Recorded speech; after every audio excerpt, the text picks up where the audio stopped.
Bien, hola, ¿qué tal? ¿Cómo están? Bienvenidos a este nuevo video tutorial. Antes que todo quería disculparme porque hace bastante tiempo que no podía subir un video. Esto es por motivos de tiempo. La verdad que ahora ya me encuentro un poco más desocupado, así que vamos a retomar el video donde nos habíamos quedado. En este caso estábamos hablando del PIC 16F18855. Habíamos estado viendo algunas características de estos PIC de rango medio de la familia mejorada y ahora vamos a ver cómo configurar los pines de propósito general de este microcontrolador. Para esto vamos a ver primeramente algunas de las características más importantes que tiene este microcontrolador. Primeramente tiene tres puertos, el puerto A, el puerto B y el puerto C, y además tiene un pin del puerto E que es el pin RE3, que además este pin tiene la característica de poderse usar como pin de Master Clear y también como pin de BPP para la programación por alto voltaje. Además, todos los pines de este microcontrolador pueden ser configurados como entradas o salidas digitales. La otra característica interesante es que todos los pines tienen una resistencia de pull-up interna. En los PIC antiguos, como por ejemplo el 873A, esta era una característica solamente que tenía el puerto B. En este microcontrolador podemos habilitar y deshabilitar la resistencia de pull-up, ya sea del puerto A, del puerto B y del puerto C. Es por eso que va a haber un registro para cada uno de estos puertos, un registro para habilitar y deshabilitar las resistencias de pull-up, pero eso lo vamos a detallar más adelante. Lo otro interesante de estos microcontroladores es que soportan multiplexado para el uso de algún periférico, los famosos PPS. Estos PPS eran algunas características que solamente estaban implementados en los PIC de 16 bits, en los PIC 24F. Se está migrando a los PIC de 8 bits y la verdad que ayudan muchísimo, sobre todo al momento del diseño de una PCB. Vamos a hacer un ejemplo. Imaginemos que aquí está tu microcontrolador. Imaginemos que aquí colocas un módulo Bluetooth con tus pines de TX y RX. Y los pines de UART de tu PIC se encuentran en este lado. Entonces, para podernos comunicar con estos pines habría que hacer una pista que venga hacia aquí. Y aquí otra pista que venga hacia aquí. Pero con los PPS nosotros podríamos configurar que estos pines, por ejemplo, tengan la característica de TX y RX del user. Entonces, obviamente que el diseño sería mucho más sencillo. Esta es una de las ventajas que nos puede ofrecer los pines de PPS. Ahora, otra cosa que hay que mencionar es que no necesariamente algún periférico va a poderse configurar para cualquier pin del microcontrolador. Para esto hay que ver en la hoja de datos. Por ejemplo, en este PIC, el 16F18855, si nosotros queremos utilizar los PPS para el USART, podemos utilizar cualquier pin del puerto B y cualquier pin del puerto C. Es decir, que cualquier pin del puerto B y del puerto C lo podemos configurar como TX y como RX. Además de esto, todos los pines pueden trabajar como entradas analógicas. En los PIC antiguos, esta característica solamente se encontraba en el puerto A. En algunos PIC de 40 pines podríamos encontrar también en el puerto E las entradas analógicas para el ADC, en algunos PIC también en el puerto B. En este caso, en este microcontrolador, todos los pines, ya sea del puerto A, del puerto B y del puerto C, pueden trabajar como entradas analógicas para el ADC. Esto significa que también hay que añadir un nuevo registro para poder habilitar y deshabilitar las entradas analógicas. Eso también lo vamos a ver más adelante a detalle. Además que los pines, igual que en la familia antigua, soportan hasta 25 mA en cada pin. Y además todos los pines poseen diodos de protección. Bien, esto es lo que hace un momento les estaba mencionando. En estos microcontroladores hay más registros que en los PIC antiguos. En los PIC antiguos solamente teníamos el registro TRIS para configurar un pin como entrada o salida y el registro PORT. En este caso hay más registros. Estos son algunos de los más utilizados, no son todos, hay más registros inclusive para configurar pines como entradas y salidas, pero vamos a detallar estos. El registro TRIS se mantiene y tiene la misma función que en los PIC antiguos, es decir, si colocamos en 1 algún bit de este registro, vamos a configurar el pin como entrada, y si colocamos un 0 significa que vamos a configurar ese pin como salida. Existe un registro TRIS A, TRIS B y TRIS C. Luego pasamos al registro ANSEL. El registro ANSEL nos va a servir para configurar un pin de algún puerto, ya sea como entrada analógica o deshabilitar la entrada analógica. En este caso, si nosotros colocamos un 1 en algún pin de este registro, significa que la entrada analógica se encuentra habilitada. Y si colocamos en 0, significa que ese pin de ese determinado puerto va a trabajar como entrada o salida digital. Luego pasamos, aquí me moví un poco. Luego pasamos al registro LAT. Este registro es nuevo y lo vamos a utilizar para enviar datos hacia un puerto cuando este puerto está configurado como salida. En los PIC antiguos nosotros utilizamos el registro port, ya sea para enviar datos a un pin que está configurado como salida o ya sea para leer datos de un pin que esté configurado como entrada. En los PIC 16 antiguos había un problema, que esto funcionaba bien a bajas velocidades, pero cuando nosotros utilizábamos esto en altas velocidades había un error, entonces esto tendía a fallar. Microchip se dio cuenta de este error y en los PIC 18 lo corrigió creando un nuevo registro, el registro LAT. Entonces cuando nosotros vamos a enviar datos hacia un puerto que ha sido configurado como salida, lo que se recomienda es usar LAT. Si usas port va a funcionar, pero a altas velocidades lo más probable es que tengas errores. Esta misma característica que se puso en los PIC 18 se implementó en los PIC 16 de rango medio de la familia mejorada. Es por eso que acá, cuando nosotros vamos a enviar datos a un pin o a un puerto que ha sido configurado como salida, vamos a enviarlo a través del registro LAT. Luego pasamos al registro port. Port solamente lo vamos a utilizar cuando vamos a leer datos, ya sea de un pin o de un puerto que ha sido configurado como entrada. Y finalmente encontramos el registro WPU, que básicamente nos permite habilitar y deshabilitar las resistencias de pull-up, ya sea del puerto A, del puerto B o del puerto C. Significa que existe un registro WPUA, WPUB y WPUC. Entonces si colocamos en 1 algún bit de este registro, significa que vamos a habilitar la resistencia de pull-up, y si colocamos en 0, significa que estamos deshabilitando las resistencias de pull-up. Y finalmente tenemos un registro adicional que es el ODCON. Existe un ODCON A, ODCON B y ODCON C. Este registro básicamente nos permite que cuando nosotros estamos trabajando algún puerto o algún pin de un puerto como salida, nosotros podamos configurar esta salida ya sea de tipo push-pull o de tipo drenador abierto. Si ustedes han trabajado con los PIC antiguos, el pin RA4 tenía una característica especial. Es que cuando lo configurábamos como salida, este pin era de tipo drenador abierto. Significa que cuando nosotros enviábamos un 1 por este pin, en la salida realmente no teníamos nada. Esto es porque este pin es de tipo drenador abierto. En este caso, en esta nueva familia, todos los pines, ya sea del puerto A, del puerto B o del puerto C, tienen la característica de poderse configurar ya sea como push-pull, que es esta configuración, o ya sea como drenador abierto. En push-pull, si ustedes se dan cuenta, simplemente tenemos dos transistores de tipo MOSFET, que cuando enviamos un dato, uno se va a saturar y el otro no. Entonces podemos enviar un 1 a la salida o podemos enviar un 0 hacia la salida. Obviamente que ambos transistores no se van a saturar al mismo tiempo porque uno es de tipo canal N y el otro de tipo canal P. Pero sin embargo, en la salida de drenador abierto solamente vamos a habilitar un MOSFET. Por lo tanto, solamente vamos a poder enviar un 0 lógico más no un 1 lógico. Si quisiéramos colocar un 1 lógico, entonces habría que colocar una resistencia de pull-up externa.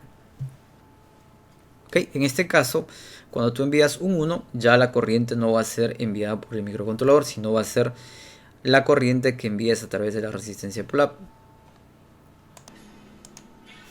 Bien, y finalmente aquí tenemos un ejemplo de cómo poder configurar todo el puerto B como salida, es decir, enviando un dato a todo el puerto B. Y en la parte de abajo vemos un ejemplo de cómo poder configurar solamente un pin del puerto B como salida, en este caso el pin RB3. Podemos usar cualquiera de las dos formas según nos convenga. Lo otro que hay que saber es que antes de utilizar un PIC nosotros debemos conocer qué pines o qué puertos tienen esta característica de entradas analógicas, ya sea para un ADC o ya sea para un comparador analógico. Esto lo digo porque por defecto todas las entradas analógicas en los microcontroladores vienen habilitadas, es decir, que si tú quieres utilizar algún pin de estos como entradas o salidas digitales, lo primero que tienes que hacer es deshabilitar las entradas analógicas. He visto muchos errores de muchas personas que están empezando, que teniendo entradas analógicas no las deshabilitan y las comienzan a usar como entradas o salidas digitales. Muchas de estas personas prueban sus proyectos en simuladores como Proteus y ahí les funciona bien. El problema viene cuando los llevan al mundo real y ahí no funcionan. Porque si bien es cierto que Proteus es una excelente herramienta, no deja de ser un simulador. Y no todo lo que funcione de una manera ahí te va a funcionar igual en el mundo real. Así que hay que tener en cuenta eso. Lo otro que hay que tener en cuenta es que las resistencias de pull-up por defecto vienen deshabilitadas. Y solamente se van a habilitar cuando un pin determinado esté configurado como entrada. Si tú tienes un pin configurado como salida y habilitas su resistencia de pull-up, esta resistencia no se va a habilitar porque solamente es válido cuando el pin está configurado como entrada. Si el pin está configurado como salida o como entrada analógica, la resistencia de pull-up no se va a habilitar. ¿Okay? A tener en cuenta esto. Y lo otro es que por defecto los pines que estén configurados como salidas van a estar configurados como push-pull por defecto. ¿Okay? Teniendo en cuenta esto, vamos a tratar de pasar todo lo que hemos visto aquí en teoría en un ejemplo práctico. Así que vamos a nuestro IDE, el MPlab X, y vamos a crear un proyecto. Esto ya lo hemos visto en varios videos, así que creo que nadie tendría problemas con esto.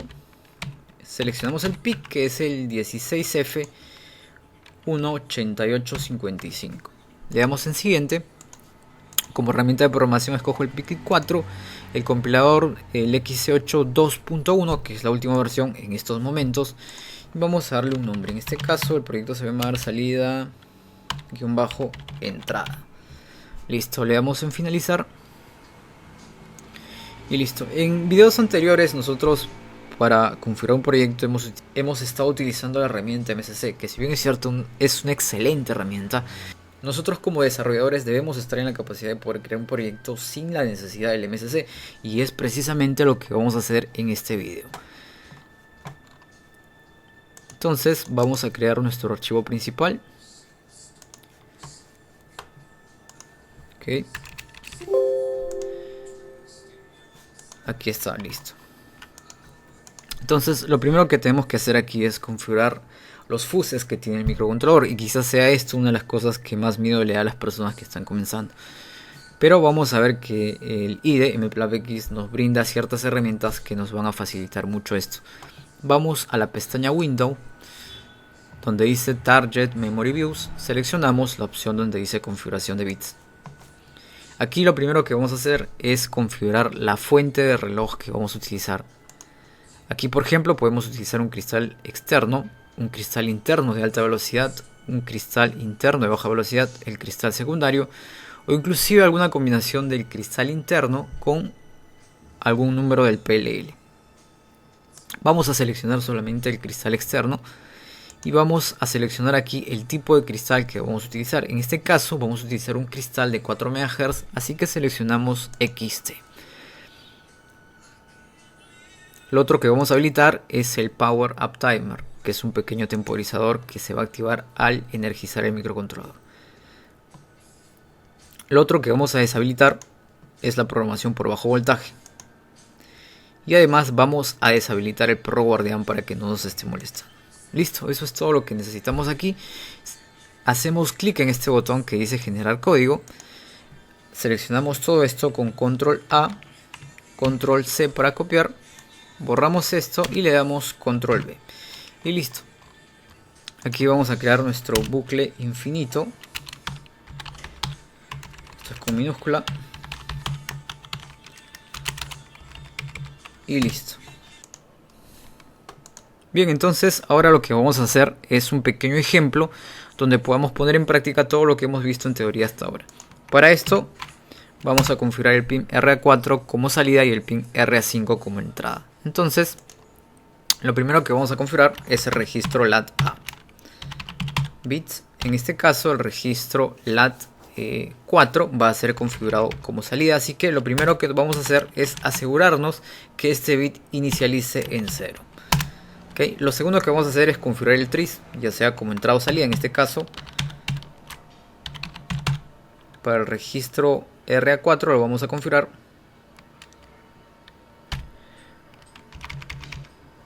como salida, así que le asignamos un 0 a este bit. Luego pasamos a deshabilitar las entradas analógicas. Esto lo hacemos con el registro ANSEL A. Colocamos un 0 en este bit para deshabilitar las entradas analógicas.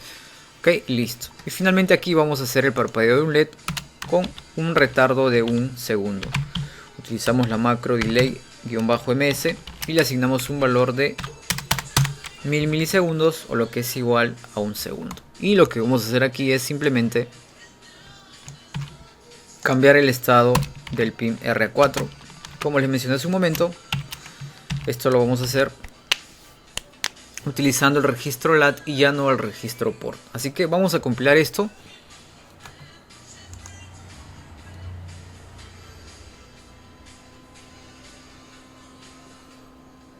Bien, compila sin ningún problema. Ahora vamos a cargar el código al microcontrolador, mientras yo voy colocando la cámara por acá. Aquí por ejemplo vemos el LED. Aquí está conectado al pin RA4. Y aquí está, el código se cargó e inmediatamente el LED conectado al pin RA4 se encuentra parpadeando. Ok, esto está bien. Ahora, ¿qué pasaría acá si es que yo habilito la salida para que sea de tipo drenador abierto? Esto lo hago con el registro AD con A, con el bit 4. Si esto yo lo coloco en 1, lo que estoy haciendo es habilitando la salida de tipo drenador abierto y ya no tipo push-pull. Entonces si yo cargo esto al microcontrolador, vamos a ver qué es lo que pasa.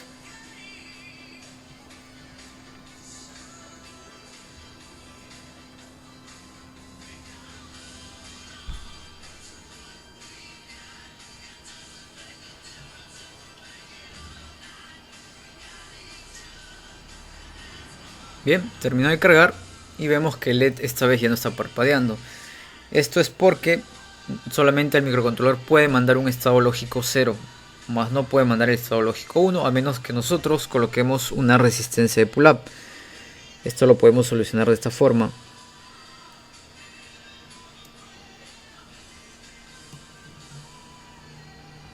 Por ejemplo, yo aquí estoy colocando una resistencia de pull-up externa de unos 330 ohmios y vemos que ese problema se ha solucionado.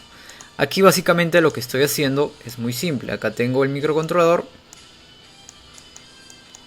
acá tengo el LED, acá tengo su resistencia limitadora de corriente, y lo que estoy haciendo acá es colocarle una resistencia de pull-up conectada a VDD, en este caso 5 voltios. De tal forma que cuando yo envío un 0, voy a enviar el 0 por acá, y cuando envío un 1 simplemente no voy a enviar nada, y quien va a suministrar la alimentación va a ser la fuente a través de esta resistencia de pull-up. ¿Okay? Eso es básicamente lo que estamos haciendo. Ahora vamos a configurar el pin RA5 como entrada. Esto lo hacemos con el registro TRISA.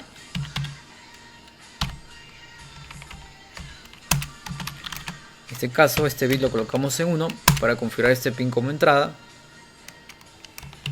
Deshabilitamos las entradas analógicas.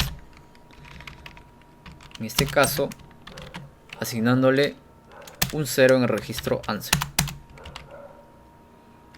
Okay, y finalmente aquí borramos esto y acá hacemos un if.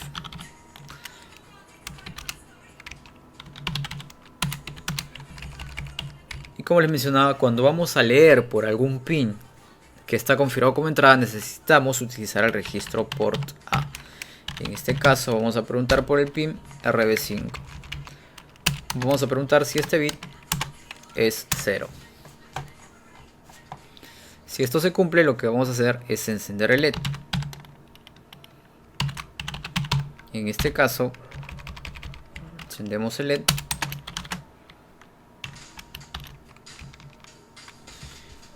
Y si esta condición no se cumple, es decir, si es que el pulsador no está presionado, lo que vamos a hacer es apagar el LED. Listo, vamos a cargar esto al microcontrolador.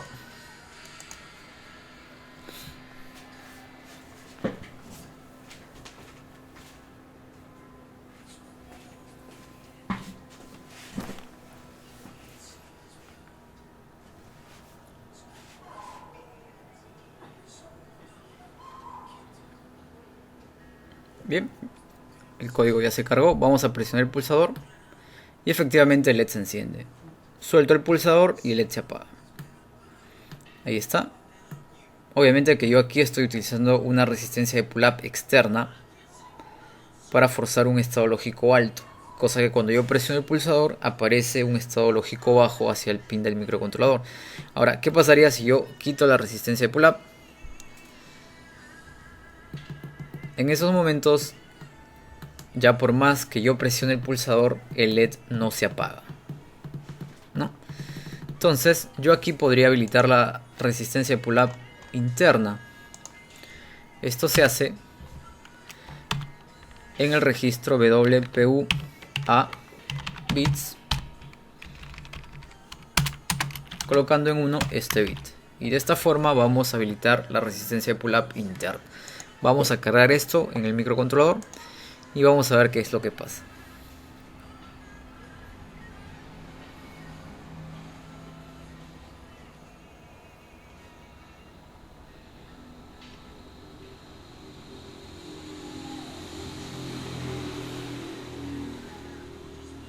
Bien, ya terminó de cargar el código y esta vez vemos que el código está funcionando bien a pesar que no tenemos la resistencia de pull-up externa. Bien, entonces espero que este video les haya gustado y sobre todo que se haya entendido. A pesar que hemos visto bastante teoría y a veces puede resultar un poco tedioso, un poco pesada, es realmente necesaria para poder más adelante utilizar cosas más complejas. Así que si el video te ha gustado, te invito a que me regales un like, que compartas el video y ya nos vemos en un próximo video. Muchas gracias por tu atención.